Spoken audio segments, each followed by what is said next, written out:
जिस प्रकार सच्चा वैष्णव ठाकुर जी के दर्शन के लिए आतुर होता है, उसी प्रकार सच्चे भक्त के दर्शन के लिए भगवान भी आतुर होते हैं। जिस प्रकार सच्चा वैष्णव ठाकुर जी के दर्शन के लिए आतुर होता है, उसी प्रकार सच्चे भक्त के दर्शन के लिए भगवान भी आतुर होते हैं। ध्रुव जी के समक्ष भगवान नारायण प्रकट हुए, किंतु ध्रुव जी ने आंखें नहीं खोली। भगवान ने सोचा कि इस तरह तो मैं कब तक खड़ा रहूँगा। ध्रुव जी के हृदय में जो तेजोमय प्रकट स्वरूप था, उसको प्रभु ने अंतर ध्यान कर दिया। अब ध्रुव जी व्यथित हो गए, सोचने लगे कि वह दिव्य स्वरूप कहाँ अदृश्य हो गया। ध्रुव जी ने आंखें खोली तो अपने सामने चतुर्भुज नारायण को देखा। अब तो ध्रुव जी की मानो भगवान का दर्शन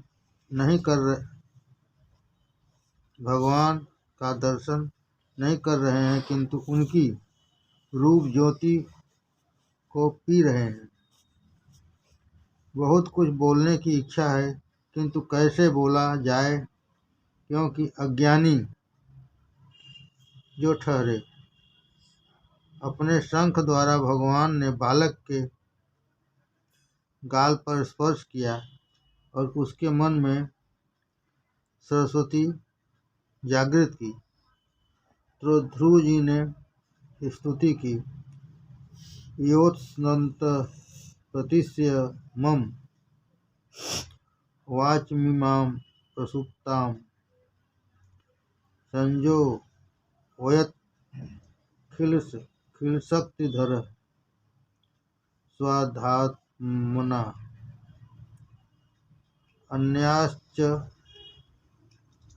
आस्तचरण श्रवणत गादी प्राणत नमो भगवते पुरुषाय तुभ्यं। प्राणं नमो भगवते पुरुषाय तुभ्यं। प्रभु, आप सर्वशक्तिमान हैं। आप ही मेरे अंतःकरण में प्रवेश करके अपने तेज से मेरी इस सुषुप्त वाणी को चेतनायुक्त करते हैं। क्या मेरे हाथ, पैर, कान, त्वचा आदि अन्य सभी इंद्रियों और प्राणों को चैतन्य देते हैं, ऐसे आप अंतर्यामी भगवान को मैं वंदना करता हूँ। मेरी बुद्धि में प्रविष्ट होकर उसे सत्कर्म की प्रेरणा देने वाले प्रभु को मैं बार बार वंदन करता हूँ। आपका कृतज्ञ आपको कैसे भूल सकता है, और आपकी स्तुति नहीं करता, वह सचमुच ही कृतघ्न है। आप तो मनुष्य को जन्म मरण के चक्र से मुक्त करते हैं। आपको कामादि विषयों की इच्छा से भजने वाला मूर्ख है। आप तो कल्प वृक्ष हैं, फिर भी वे मूर्ख जन देहोपभोग के हेतु ऐसे सुखों की इच्छा करते हैं कि जिन सुखों के कारण ही प्राणी को नरकलोक में जाना पड़ता है। जब आप कृपा करेंगे तभी यह जीव आपको पहचान सकता है। आपकी कृपा प्राप्त होने पर ही यह जीव आपका दर्शन कर सकता है, आपको प्राप्त कर सकता है। मात्र साधना से ईश्वर दर्शन नहीं होता। मात्र साधना से ईश्वर दर्शन नहीं होता। कृष्ण कृपा साध्य है, साधना साध्य नहीं। कृष्ण कृपा साध्य है, साधना साध्य नहीं। किंतु इसका यह अर्थ नहीं है कि तुम साधना न करो। साधना तो अवश्य करो, किंतु उस साधना पर विश्वास मत करो, अभिमान मत करो। साधना तो करनी ही है। साधना करते करते थका हुआ जीव दीन होकर जब रो पड़ता है तभी भगवान कृपा करते हैं। साधना करते करते थका हुआ जीव दीन होकर जब रो पड़ता है तभी भगवान कृपा करते हैं। उपनिषद में भी कहा है, नायामत्मा प्रोचनेन लभ्यो न मेधया न बहुना श्रुतेन यमैवैव शृणुते तेन लभ्यास्त एष आत्मा शृणोते तनु स्याम। यह आत्मा न तो वेदाभ्यास से मिलती है, न तो बुद्धि चातुर्य से मिलती है, और न तो कई शास्त्रों के श्रवण से, किंतु जिसका वह वर्णन करती है उसी को इस आत्मा की प्राप्ति होती है। आत्मा उसी को स्वरूप दर्शन कराती है। साध्य की प्राप्ति होने के पश्चात कई लोग साधन की उपेक्षा करते हैं। साध्य की प्राप्ति होने के पश्चात कई लोग साधन की उपेक्षा करते हैं। साधन की उपेक्षा करने से फिर माया प्रविष्ट हो जाती है। अद्वैत भाव की सिद्धि के पश्चात भी वैष्णव तो भगवान की भक्ति करता ही रहता है।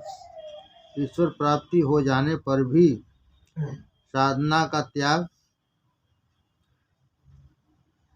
ईश्वर प्राप्ति हो जाने पर भी साधना का त्याग किया जावे, साधना की ऐसी आदत हो जाती है कि वह छूट भी नहीं सकती। तुकाराम ने कहा है, आधी केला सत्संग तुका ग्याला पांडुरंग त्याजे भजन राहिना मूल स्वभाव जाइना। सत्संग से तुकाराम पांडुरंग जैसे हो गए हैं। सत्संग से तुकाराम पांडुरंग जैसे हो गए हैं। अब उन्हें भजन करने की आवश्यकता नहीं है, किंतु तुकाराम को भजन करने की आदत ही ऐसी पड़ गई है कि भजन करना छूट ही नहीं पाता। तुकाराम ने प्रारंभ में सत्संग किया तो उन्हें जप करने की आज्ञा मिली। जब से भगवान ने दर्शन दिए और कृपा की, अब तुकाराम और पांडुरंग में द्वैत भाव नहीं है। फिर भी वे भजन करना छोड़ नहीं सकते, क्योंकि वे आदत से मजबूर जो है। ऐसी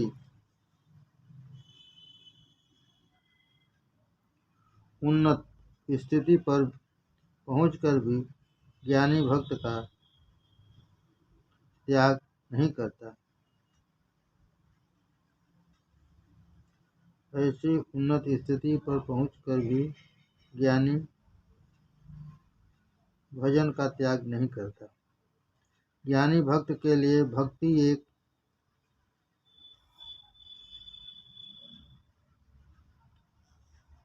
व्यसन सी होती है। भक्ति व्यसन सी बन जाए तो बेड़ा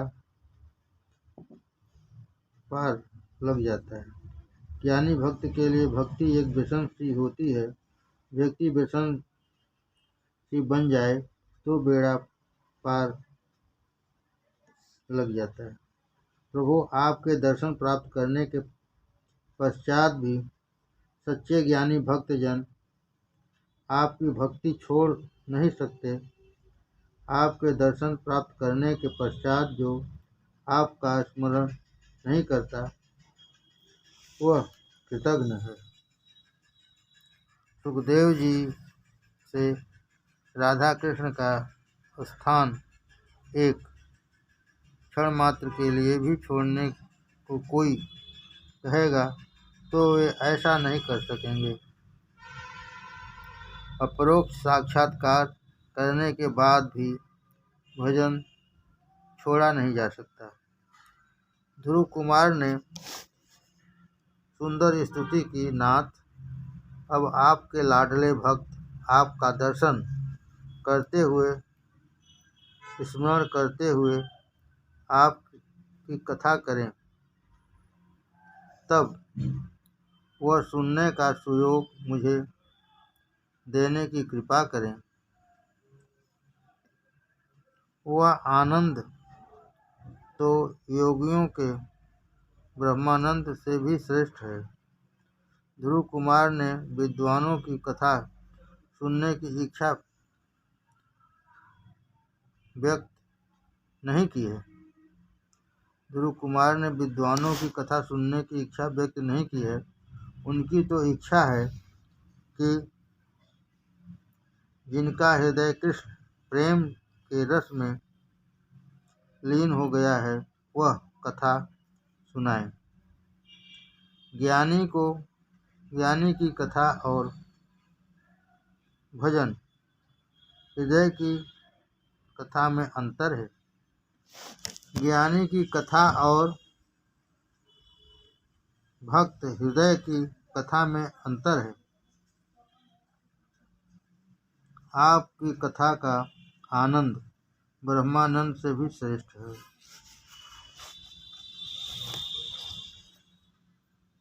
श्रीधर स्वामी इस श्लोक का अर्थ करने में कुछ कठिनाई सी लगी। श्रीधर स्वामी को इस श्लोक का अर्थ करने में कुछ कठिनाई सी लगी है। उपनिषद के सिद्धांत का यहाँ पर कुछ विरोध सा किया गया है। उपनिषद में कहा है कि ब्रह्मानंद ही सर्वश्रेष्ठ है। कोई भी आनंद ब्रह्मानंद से श्रेष्ठ नहीं हो सकता। तैत्तिरीय उपनिषद में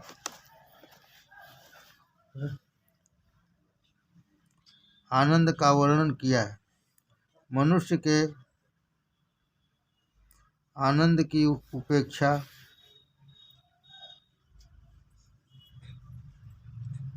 गंधर्वों का आनंद श्रेष्ठ है। मनुष्य के आनंद की अपेक्षा गंधर्वों का आनंद श्रेष्ठ है।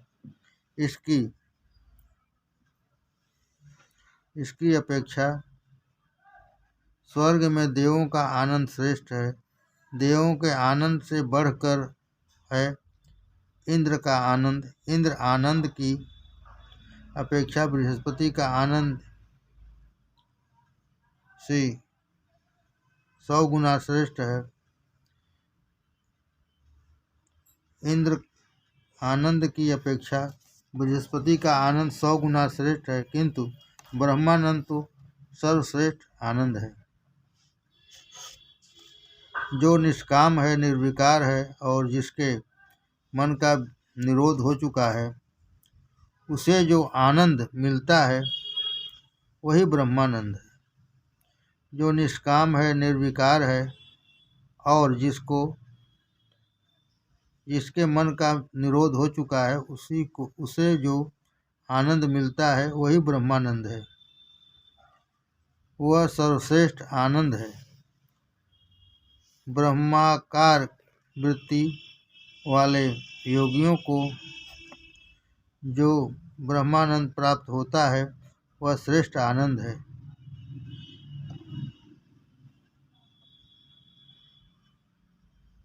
जहाँ द्वैत, प्रपंच, मैं और तू नहीं है, वह आनंद श्रेष्ठ है। जब तक मैं और तू का अस्तित्व है तब तक श्रेष्ठ आनंद नहीं मिल पाता।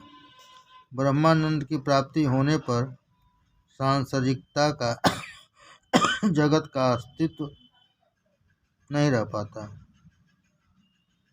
भागवत में ध्रुव जी कहते हैं कि भगवान की कथा श्रवण का आनंद ब्रह्मानंद से भी श्रेष्ठ है।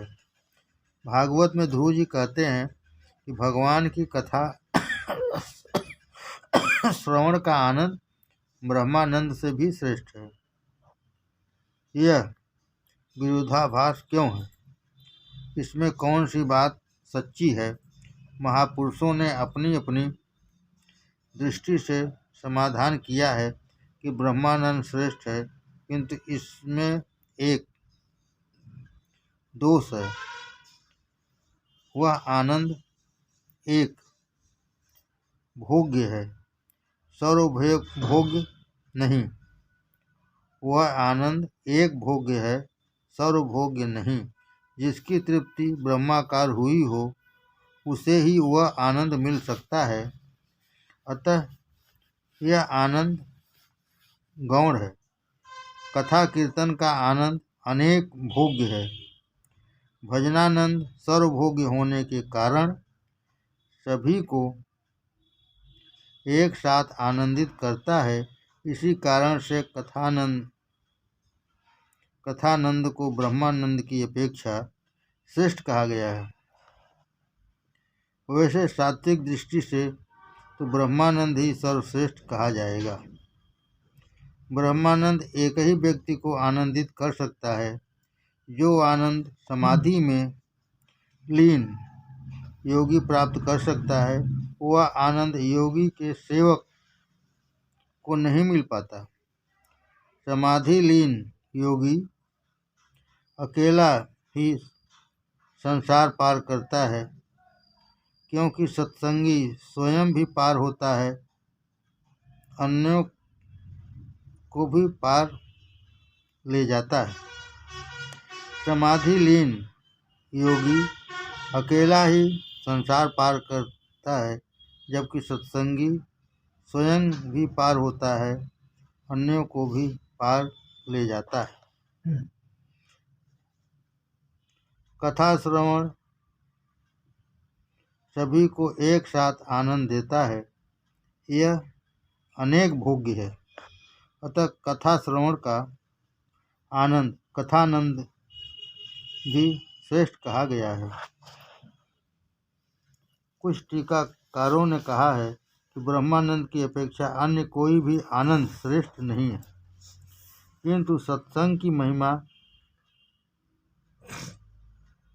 बुद्धिगत करने के लिए ऐसा भागवत में कहा गया है। प्रभु ने ध्रुव जी से कहा, मैं तेरी भक्ति से प्रसन्न हुआ हूँ। प्रभु ने ध्रुव जी से कहा, मैं तेरी भक्ति से प्रसन्न हुआ हूँ, तू मुझसे चाहे जो मांग सकता है। ध्रुव जी ने कहा, क्या मांगूं और क्या नहीं, यह मेरी समझ में नहीं आ रहा है। आपकी जो भी प्रिय हो वही मुझे दीजिए। भगवान शंकर जब प्रसन्न हुए थे तब उन्होंने नरसिंह मेहता से वर मांगने को कहा था। नरसिंह मेहता ने भी ध्रुव जैसा ही उत्तर दिया था। तो शिव जी ने कहा था कि मुझे तो रासलीला प्रिय है, अतः मैं तुझे उसी का दर्शन कराऊंगा। और शिव जी ने मेहता को रासलीला के दर्शन कराए थे। ध्रुव जी से भगवान ने कहा, तू कुछ कल्पों के लिए अपने राज्य का शासन कर, उसके पश्चात मैं तुझे अपने धाम में ले चलूँगा। ध्रुव जी ने आशंका व्यक्त करते हुए कहा, मुझे अपना पूर्व जन्म याद आ रहा है। राजा रानी के दर्शन से मेरा मन विचलित हुआ था, अतः मुझे यह जन्म लेना पड़ा।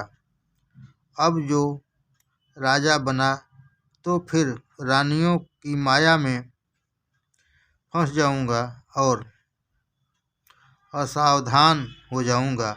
मैं राजा नहीं बनना चाहता। प्रभु ने कहा, तू चिंता न कर, ऐसा कभी नहीं होगा। तेरी राजा बनने की इच्छा न भी हो तो मैं तुझे राजा बना हुआ देखना चाहता हूँ। यह माया तुझे प्रभावित नहीं कर सकेगी। मेरा नियम है कि जो मेरा पीछा करता है मैं भी उसी का पीछा करता हूँ। मैं तेरी रक्षा करूँगा। छोटे बच्चों को चाहे आनंद न होता हो, किंतु माता को तो उसका श्रृंगार करने में आनंद मिलता ही है। मैं जगत को यह दिखाना चाहता हूँ कि जो व्यक्ति मेरा हो जाता है उसे मैं लौकिक और अलौकिक दोनों प्रकार के आनंद प्रदान करता हूँ। मैं अपने भक्तों का अलौकिक सुख के साथ साथ लौकिक सुख से भी लाभान्वित करता हूँ। सबरी और मीरा जैसा अटल भक्ति भाव होने पर भगवान कहते हैं कि मैं रक्षा करता रहूँगा। जीव की रक्षा जब तक भगवान स्वयं नहीं करते तब तक वह काम का नाश नहीं कर पाता। जीव की रक्षा जब तक भगवान स्वयं नहीं करते तब तक वह काम का नाश नहीं कर पाता। जय राखे रघुबीर ते उबर तिहि काल महु। श्री राम ने जिनकी रक्षा की है वे कभी कामांध नहीं हुए हैं। फूल चुनने के लिए आए हुए एक राजा सेवक ने ध्रुव को देखा तो उसने राजा से ध्रुव के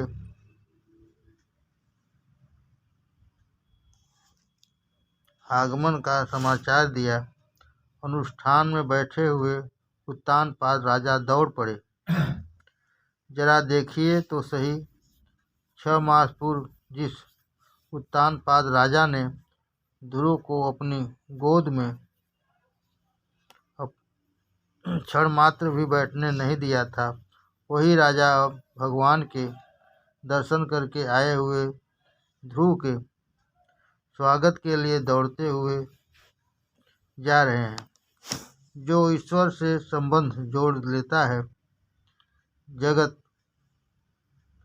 उसी के पीछे दौड़ने लगता है। परमात्मा जिसे अपना बनाते हैं उसकी शत्रु भी वंदना करते हैं। यदि तुम पीछे लग जाओगे तो जगत तुम्हारे पीछे लग जाएगा। वही उत्तानपाद कि जिन्होंने ध्रुव का कभी अपमान किया था, आज उसका स्वागत करने के लिए दौड़ पड़े हैं। वे सोचते हैं कि मेरे 5 वर्ष के बालक ने भगवान का दर्शन पा लिया और मैं आधी जिंदगी गुजार चुका हूँ, फिर भी सूरज की माया में फंसा हुआ हूँ। धिक्कार है मुझे।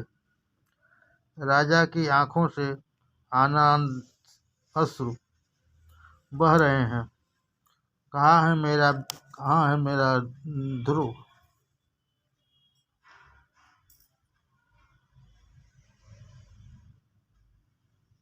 कहाँ है मेरा बेटा?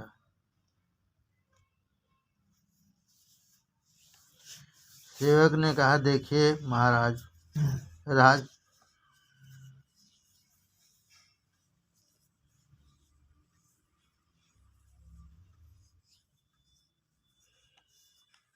राजकुमार आपकी वंदना कर रहे हैं। तो राजा ने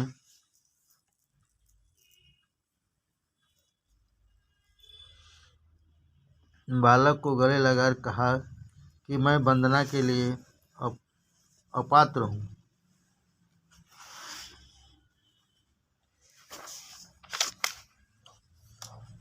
सुखदेव जी वर्णन करते हैं कि उस समय परमानंद की वर्षा हो रही है।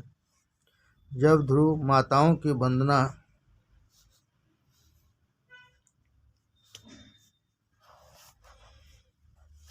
करने के लिए जा रहे हैं,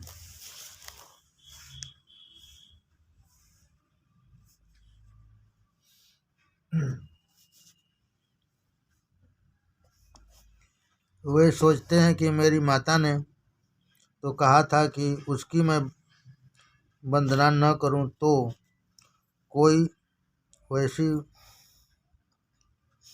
वैसी बड़ी बात नहीं है, किंतु विमाता सुरुचि की तो तुम्हें वंदना करनी ही चाहिए।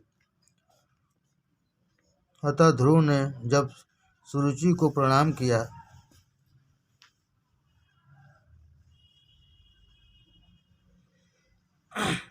तो उसका दिल भर आया, कितना शयाना है यह। सुनीति का हृदय तो हर्ष के मारे इतना भर आया कि वह तो कुछ बोल ही न पाई।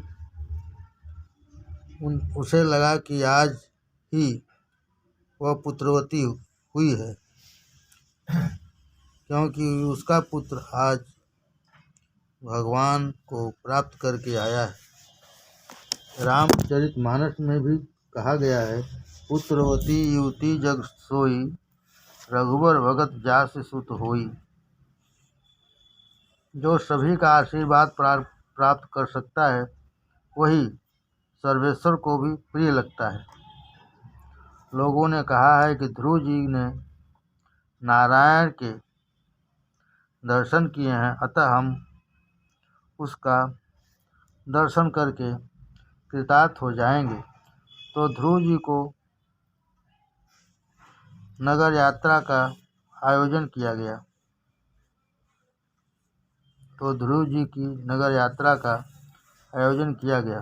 ध्रुव जी को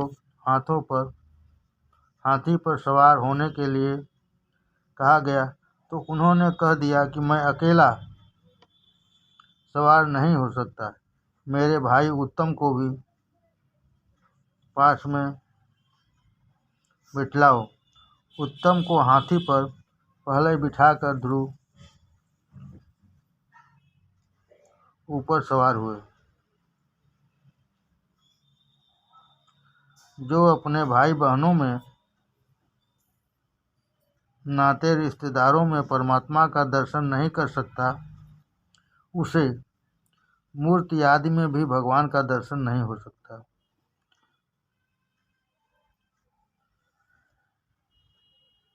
शब्दात्मक उपदेश का प्रभाव शीघ्र नहीं पड़ता, क्रियात्मक उपदेश का प्रभाव शीघ्र पड़ता है। सुरुचि अब पश्चाताप करने लगी है। सुनीति के चरणों में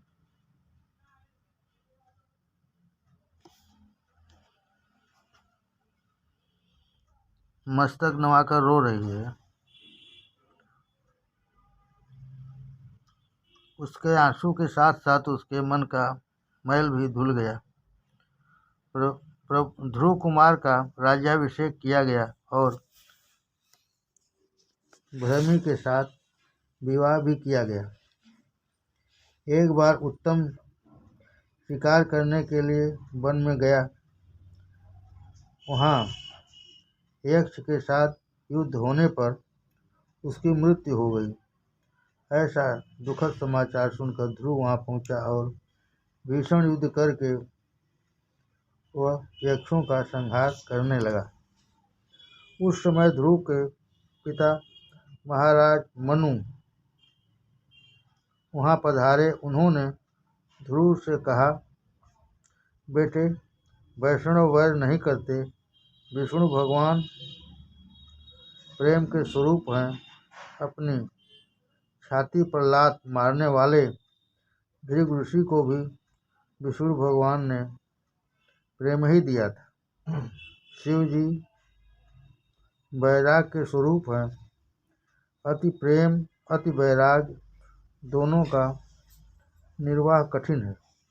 ज्ञानी को चाहिए कि वह अतिशय वैराग्य से रहे और वैष्णव को चाहिए कि वह अतिशय प्रेम करे।